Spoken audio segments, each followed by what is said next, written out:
Tonight, a clash between a customer and the company. The video captured in a drive-thru went viral recently. Brian Mastery takes us to Columbus, Nebraska to talk with both sides about what went wrong. We're 2 hours into the new year, and at the McDonald's drive-thru window in Columbus, Nebraska, Jonathan Ramos is hungry. His frustration in trying to place an order evident in the use of his car horn, something he himself does not hear. Clearly, he struck a nerve with one of the employees. You can leave or I'm going to call the police. Do you get that one? Jonathan Ramos, who's been in Columbus for less than a year and has ordered here before, is deaf. Ever since chickenpox took his hearing when he was a little boy, and he does not read lips. After exchanging texts and emails, we met with Jonathan Ramos outside the restaurant. What happened? He explained he wanted to order a number 9.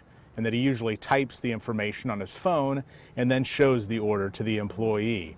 Because of his disability, he felt the workers were ignoring him by leaving the window.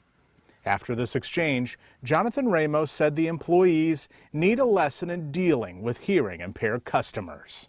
The owners of this McDonald's tell me that it was a matter of misunderstanding and miscommunication, that earlier in the video when they left the window, they weren't ignoring Jonathan. They were getting a pen and paper to get the order. From Jonathan Ramos's video, workers wrote this note: "You need to leave or we will call the police." And they did, saying he refused to move forward in the drive-thru.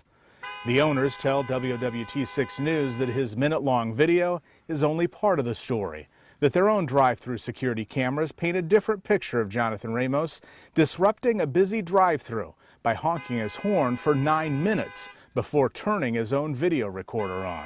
Do you think it was just a misunderstanding? Maybe. Even so, Jonathan Ramos further explained that there's no excuse for how he was treated and plans to sue for discrimination.